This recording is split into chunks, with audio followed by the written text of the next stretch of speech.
mesdames, mesdemoiselles et messieurs, habitants de Champagne et des alentours, bien sûr Springfield, Bloomington et puis Jacksonville. Nous sommes dans la joie de venir encore chez vous. Aujourd'hui, nous allons vous recevoir, vous allez nous recevoir dans le cadre d'une nouvelle émission. La nouvelle émission que nous comptons présenter, ça s'appelle Info Champagne Urbana. Dans le cadre de cette émission, nous allons parler des activités que nos ressortissants congolais, nos frères et sœurs qui habitent ici, quelles sont les activités qu'ils font. Nous allons porter au grand jour les activités que nos frères et sœurs font ici. Bien sûr que nous vivons ici, ça c'est notre milieu de vie, mais chacun de nous évolue dans un domaine ou un autre domaine. C'est pourquoi cette émission portera sur toutes ces activités. Notre émission ne sera pas seulement francophone, mais aussi, on va aussi utiliser le lingala. On va parler en lingala parce qu'il sera question de parler des activités que nos frères font ici. Donc, toyeli bino likanisi ya sika, likanisi oyo kombo nango Info Champagne. To bandolobela makambo oyo bandeko na biso basalaka awa. Bamisusu baza ko évoluer na cadre ya cinéma, bamisusu na cadre ya business, bamisusu na cadre ya religion, lokola ba pasteur, bamisusu baza bana classe. Donc yango wana to préférer to juger ki bon tout ça la plateforme moko boy Info Champagne Urbana to bandolobela ba activité oyo bandeko na biso basalaka tango mususu ba yeba hango te. Donc na cadre oyo wana Ndélilo, toujours tourné premier numéro, il y a émission wana. Donc les émissions concernées Batunio Soso Moni qui Salakali Kambu et Kolin qui Bandekunu Bazalaka Baye Bango. Donc le cadre est approprié, le cadre est excellent. Boya donc tout le Bilamakambo Bino Salaka parce que Soso Sali Kambu et Bazoye Bangote et Zanatina Mokote. Donc le lot nous avons plaisir et à Koyamba, Moutumoko Boye. Cette personne-là, c'est une personnalité à multiples facettes. Donc, Asala Ramaramou et Belé Mbalamoko. Donc, il est d'abord un homme dédié, c'était un évangéliste et missionnaire. Ensuite, c'est un homme d'affaires, il aime le développement, il a des ONG, il a des business. Et ensuite, c'est aussi un talentier, c'est un musicien, il sait jouer à la guitare basse, donc il fait beaucoup de choses. Mais aujourd'hui, exceptionnellement, nous allons les recevoir pour nous parler d'un aspect, l'aspect de la vie pastorale ou bien l'aspect de la vie évangélique. Donc la personne s'appelle l'évangéliste missionnaire Daniel Matondo, que nous allons recevoir pour vous et vous allez le découvrir tout à l'heure. Il va s'introduire auprès de vous, vous allez connaître qu'est-ce qu'il est, qu'est-ce qu'il fait dans la vie et puis et tout et tout. Donc sans plus tarder, voici le pasteur Daniel Matondo. Bonjour. Bonjour papa. Comment vous allez? Bien, merci beaucoup. Nous sommes vraiment dans la joie de vous recevoir. Merci. Comme je viens de l'introduire, vous êtes les tout premiers invités dans le cadre de cette émission que nous appelons Info Champagne. Parce que tout ça est belé awa, ou tout ça pour vivre dans un milieu où il y a Champagne. Bande ko basé belé, tout ça pour faire une activité, il y a l'olingue. Donc, ils ont écrit le canicier malamu, il y a pour ça l'émission, pour émission, on a élevé la kamakamu, bande ko fan na ka basala. Donc, il y a aux amis seuls, les amis, il y a mis le lot, il y a un autre lui.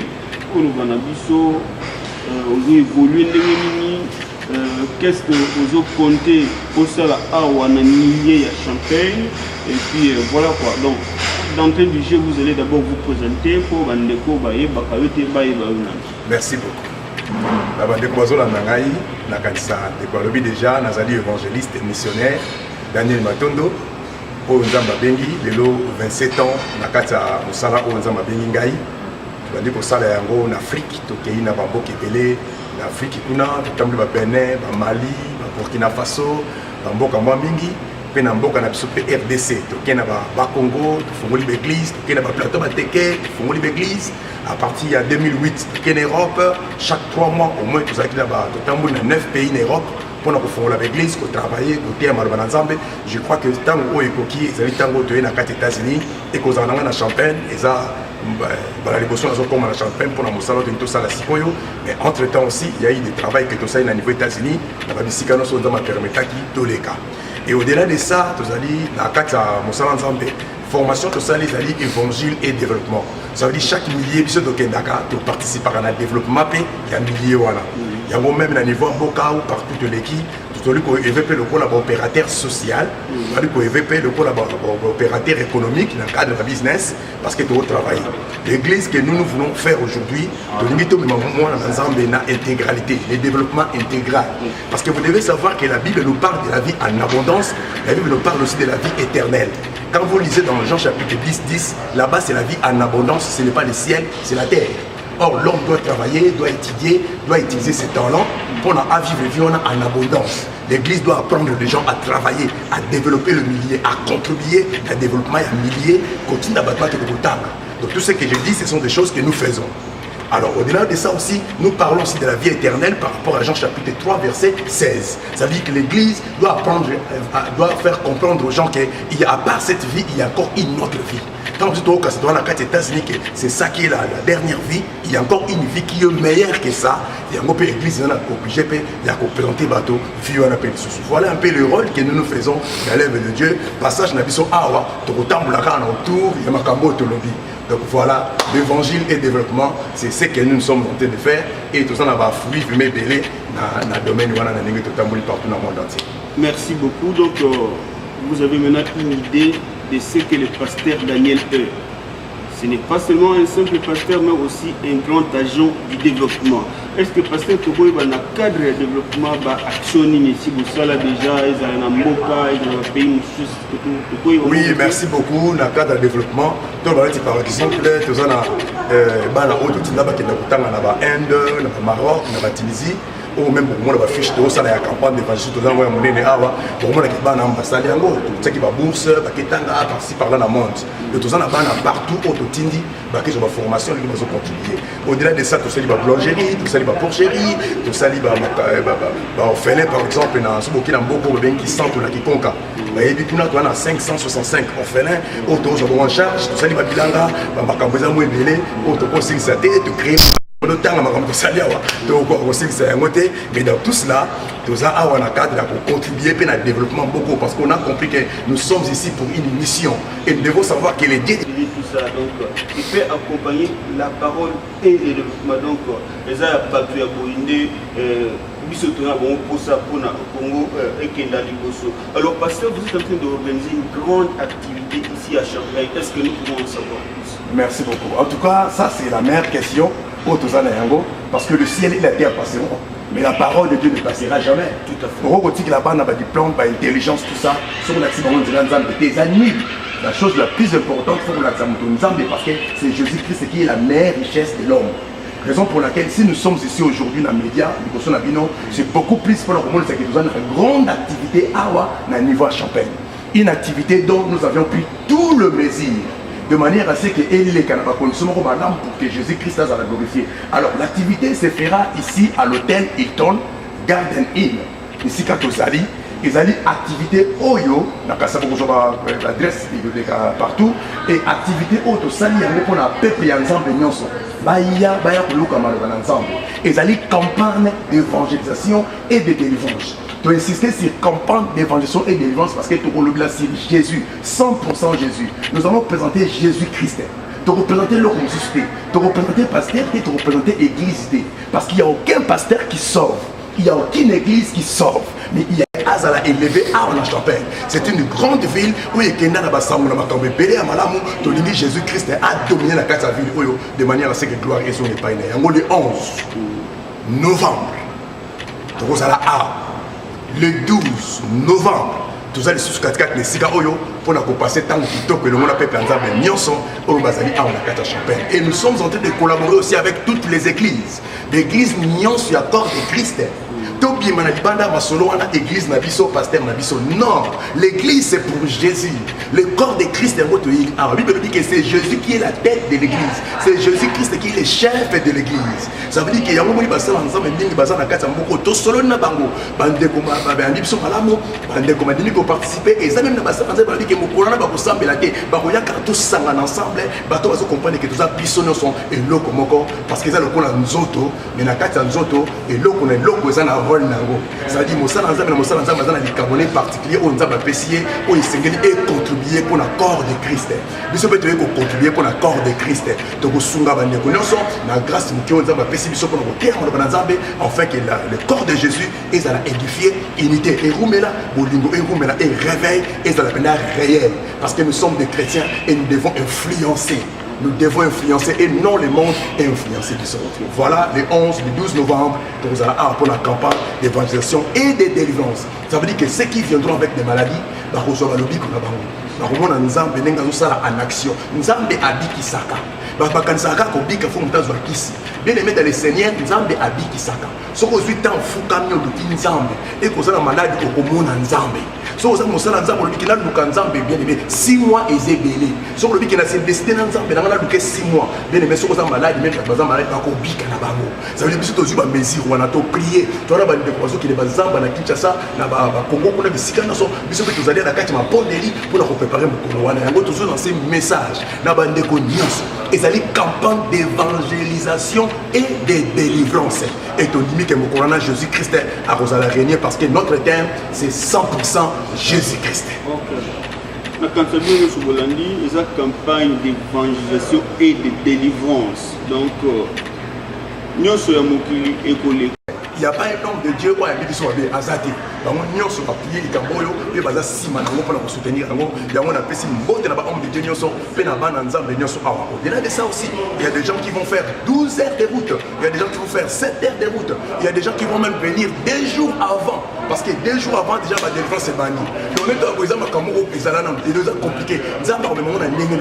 2 jours avant, déjà, la délivrance, la prière est bannie. Déjà, tant qu'on commence samedi, dimanche, on a moto, c'est pelaki. Donc, on a samedi, dimanche, pour te dire si tu as donc ça veut dire qu'on est très décidé que toute personne qui est malade va voir la main de l'Éternel. Tout le monde a le bon Nzambe, bon le cas témoignage pour Corona, bateau va bon le bon Nzambe, bateau va avec la maladie, mama boko na kongo fungwama, bateau va na quatre église, bateau va malade de la gorge, nengi Nzambe bikisa ki bango, bateau Nzambe délivré et belé, toi on a plus de 28 témoignages, 30 témoignages, on nous joue entre 2 sur 6 ça on nyonso, bon mon Nzambe na ça. Et to bengi si bateau nyonso, to lingi Jésus à la glorifier. Nazolo va avec autorité parce que ça ne dépend pas de moi, ça dépend de Jésus. J'ai le mandat de Jésus. Je dis que tu dis que ça pour la sangonaye, puis il y a ça pour la reconquistir. Il y a un bien aimé le Seigneur, ticket et Nzamba sur le 11, le 12 novembre. Dans l'agenda, bien aimé dans le Seigneur, il y a qu'à regretter mon courage pour Jésus-Christ à reprendre. Merci, pasteur. Vous savez que Jésus-Christ est le même hier, aujourd'hui et éternellement. Alléluia. Bible est-elle si un miracle pour Jésus à Salah. Jésus a un mythe, Jésus a une histoire, Jésus est vivant. Donc ceux qui ont besoin d'un problème, quel tout genre de problème ont besoin d'un mot, ils ont un problème physique, un problème spirituel, parce que le pasteur a dit que c'est le même Jésus que vous avez connu, c'est le même Jésus qui est vivant, qui va vous délivrer de tous les problèmes. Alors parce que pour une communauté, déjà l'église na bango. Bato ils ont béni ça. Ils ont bato bakendaka dans l'église na bango wana obe bato baza na bango l'église. Bande ko nyonso ya l'église nyonso. To bengi sami bokolo wana. To bengi sami bokolo pona koyoka maloba na Nzambe de manière à ce que maloba to yoki to kende ko sala wana l'église na biso. Ça veut dire que tel que nous sommes là, on doit s'amener là, on doit pas papa mon corps. Les tambézans les accoutes, tout est l'église. Non, il y a tout à l'intérêt Christ. Et ben de nous sommes côté bon, on a tout orienté vers l'église de Bango. Donc tu souhaitais pas zo à l'église de Bango, pas qu'elle nous semble la bisika va sembler là. Mais surtout on a besoin de que tout tout ça. Non, à moins que nous doit dans la casa les sika semble la rater. Là ça se comprend. Nous on peut voir qu'est-ce qu'on peut faire pour lui et n'engenza va orienter biso. Mais du moins pour ce qui concerne l'église de Bango, tu peux encadrer Bango. Côté à Malbalanzambe, peut-être que vous avez l'église de Bango, là tu as conseillé là. Voilà. Merci. Donc, vous avez compris vraiment à disposition, pour continuer pour encadrer. En tout cas, pasteur, c'est très gentil et c'est très génial ce que vous avez entreprendre comme activité. Est-ce que tu peux, pour finir, na organisation, parce que makabango pe bongo moi musique ezala moi nzembo ezala, est-ce que nous pouvons inviter pour la côté musique et tout mosali na nzambe papa na biso Jean René Balekita akozala na biso mpona kokumisa nzambe et puis tout ça pe na bandeko mosusu bagroupe bouta pe na bagalesbourg par-ci par-là tokozala mokolo wana ensemble et dirigé par papa Jean René Balekita. Donc je crois que pour ce qui concerne la louange, l'adoration, tout ça qu'on a makambi ça tout ça tout ça la louange et autres ça dans l'adoration. Il y a mis balé tout ça dans maloba, tout côté maloba nzambe tout zo temps ebelé et il y a mis ça tout ça dans la prière. Biloko mis ça tout wana yango pour wana salama. Vraiment nzamba sur la et toujours ba mesure pour que et salama na ngama malamu. Voilà. Ok, donc vous avez compris du côté musique, il y a le frère Jean-René qui sera là, vous savez son talent depuis le pays, comment il chante, c'est un grand musicien. Donc vous ne serez pas déçus, pour vous qui aimez la musique comme moi, parce que moi je suis fan de musique. Donc pasteur alors on a eu un peu de temps, il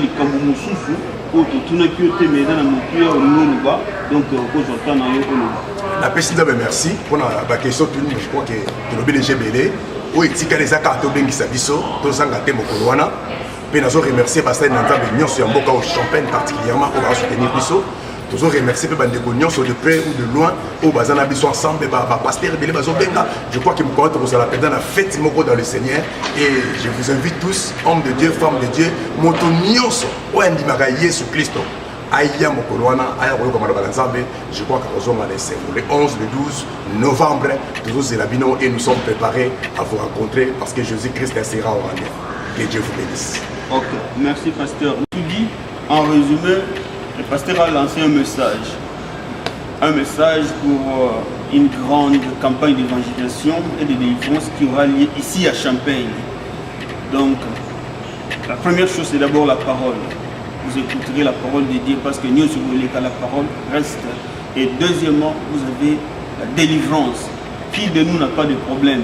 Qui peut soulever son dos pour dire qu'il n'a pas de problème? Nous tous, nous avons des problèmes, si bien que ce ne sont pas les mêmes types de problèmes, mais nous avons tous des problèmes. Donc, venez ce jour-là, le Christ sera au rendez-vous. Moi, il peut n'akozala. Boya, tukumisa nzambe, totika bomoi na biso, ba projet na biso, ma bota na biso, et pas yankolo. Et aussi, comme j'avais dit au départ, cette émission, c'est une émission qui porte au grand jour ce que nos ressortissants congolais font ici. À la Champagne, déjà, tout premier belé. Donc, émission, ils apprennent à eux, ils apprennent à Moutou, pour Monique, à coller sa information, à coller sa message par rapport à l'activité où ils ont ça. Donc, on fera ce qu'il faut pas. Il y a un côté cinéma. Donc, il y a un côté cinéma, n'est-ce pas, Blaise Malola, il y a côté caméra, banini, à coller capé. Est-ce qu'il y a encadré émerger dans le domaine où il faut filmer. Donc, ma solo, Eza et Belé, bandeko basala ka business, bandeko dans le domaine de la musique, domaine de sport, domaine de donc émission, Eza te que poto yambi pasteur, que toko bando yambaka ba pasteur, to yamba batu nyonso. Et puis to yambaka pe ba pasteur mususu, nzambe apesi biso ngolu ya kozala ba pasteur et belé na esika oyo.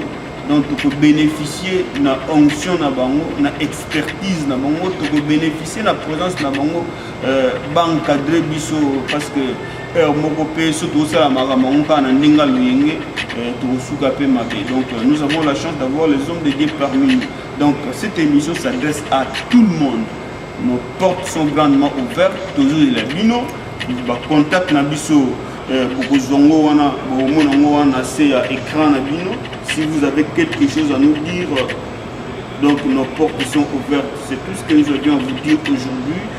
Encore une fois, Info Champagne.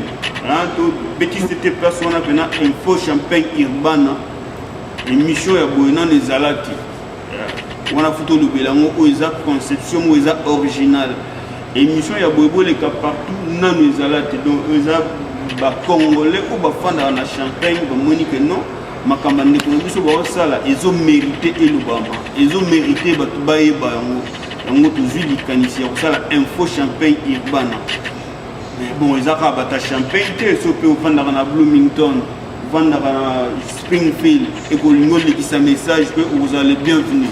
Donc mpona lelo tosutisi wana donc tozozela bino baoyo boza koevre na domaine ya business, na domaine ya sport, baétudiant, bato misala, bafemme en action bino nyonso, bandeko ya champagne tozozela bino avec nos mains ouvertes, toyamba bino tolobela makambo oyo bino bosalaka.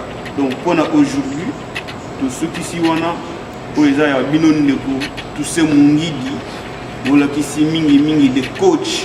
Mais avant de clôturer, bien sûr, quelle ingratitude. Bande Konabiso Obadan la caméra, Blaise Malola, Yemoko, Faras Kipouba na réalisation, Nick de Bossani Yote.